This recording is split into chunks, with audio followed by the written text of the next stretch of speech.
Hey, guys!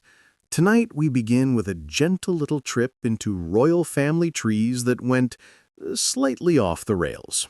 So dim the lights, maybe grab a warm drink, and let's float together through some of Europe's most illustriously problematic dynasties. I promise there's no rush here, just calm, sleepy, mildly tragic history. Now, when we talk about inbreeding, we're really talking about something the royals did more consistently than they changed their socks.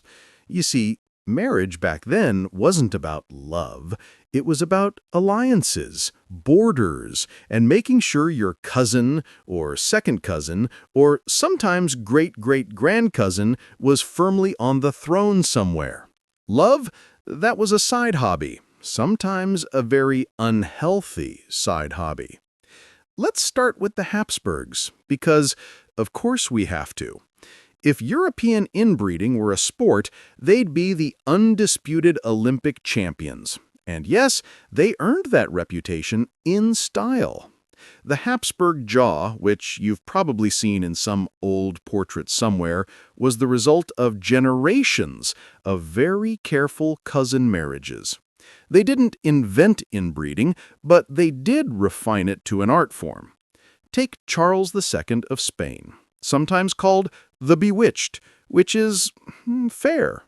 Born in 1661, he was the product of decades of Habsburg double-cousin marriages.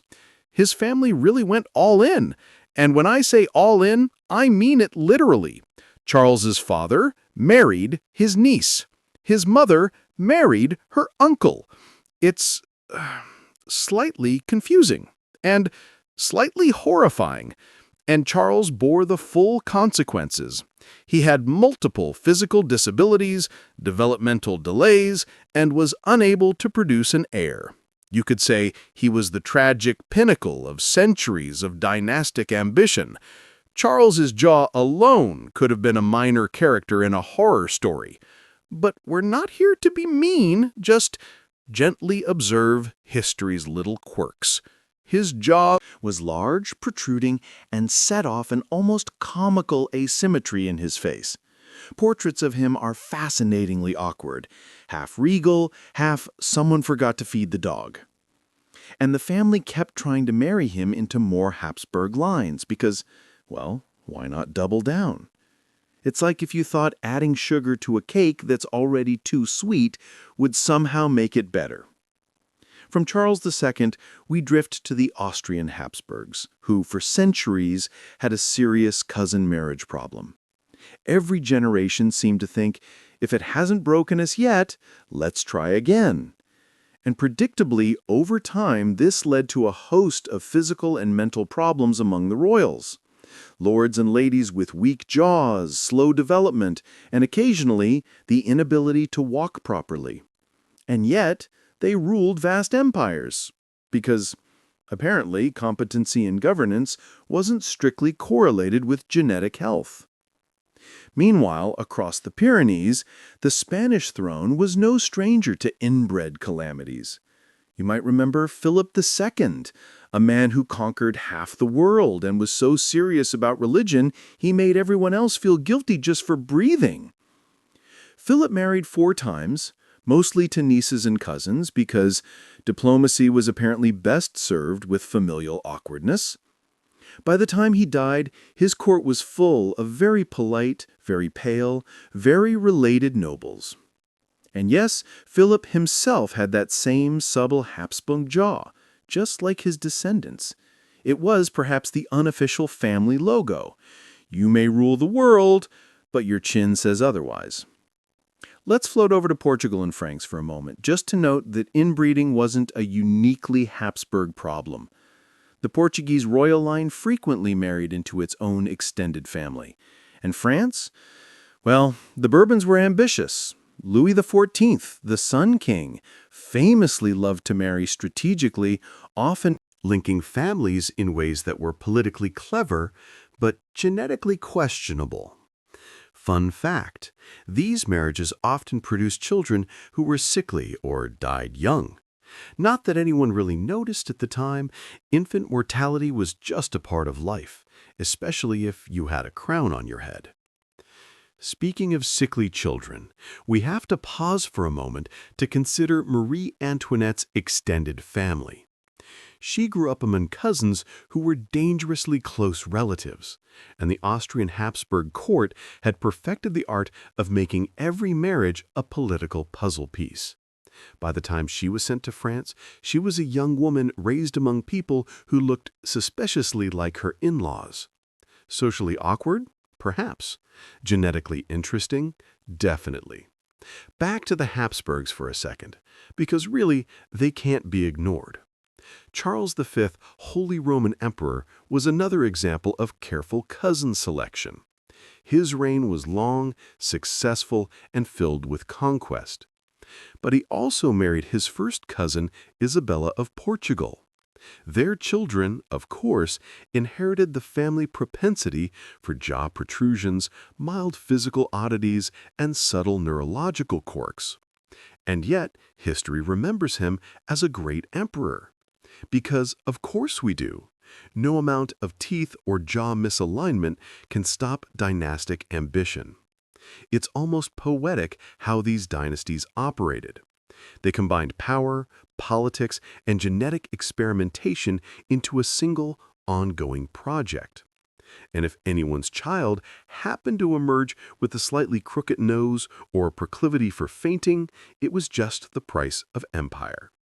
We can't really fault them, it's just fascinating in a sleepy, tragic sort of way. Let's pause to consider Mary, Queen of Scots. She wasn't a Habsburg, but her lineage was tangled enough to cause mild discomfort to any genealogist. Cousins married cousins, and by the time she was queen, her family network was a dense thicket of intermarriage. Her life was dramatic, yes, but also subtly shaped by centuries of careful, politically motivated cousin coupling. Her children, though fewer in number, carried traces of that complicated web, a reminder that dynastic success often comes at, well, genetic expense. And if we drift slightly east, to Hungary and Bohemia, we notice similar patterns. Monarchs frequently married within narrow circles, creating what modern scientists would call a genetic bottleneck. The results weren't catastrophic every time, but subtle quirks, weak chins, slow development, mild neurological issues crept through the generations. And yet, these were the people steering massive empires, signing treaties, and occasionally starting wars. It's almost comforting to think that some emperors were just as flawed genetically as the rest of us. Of course, not all inbreeding produced obvious physical quirks. Sometimes it manifested in temperament, nervousness, irritability, indecision, traits historians love to note in passing. In fact, some of the most famous temperamental monarchs might simply have been victims of a long, patient history of careful cousin coupling. The royal courts, full of intrigue and politicking, were perhaps only slightly more chaotic than the genetic soup bubbling beneath the surface. Let's float over to another royal disaster, Joanna of Castile, sometimes called Joanna the Mad. Now, she had every reason to be slightly unbalanced. The daughter of Ferdinand and Isabella, she married her cousin Philip the Handsome, a man who, as history will tell us, looked rather like a half-baked Habsburg potato. And the children of that union? Well, they were part of that long, illustrious chain of inbred royalty, each generation carrying forward subtle quirks, frailties, and occasionally dramatic outbursts. Joanna's story is gentle yet tragic. She was deeply devoted to her husband, ways that made the court uncomfortable. Her supposed madness might have been exacerbated by the long, slow accumulation of genetic and emotional pressures from generations of dynastic marriages. Of course, historians love to focus on her fainting, weeping, or wandering around with her children, but in context, it's almost understandable. If your family tree looks like a plate of tangled spaghetti, a little existential dread is expected. And so, as we drift through these centuries, we notice a pattern. Kings and queens, born of carefully chosen cousins, ruled vast empires, conducted wars, and signed treaties, all while quietly carrying the baggage of generations of dynastic overplanning.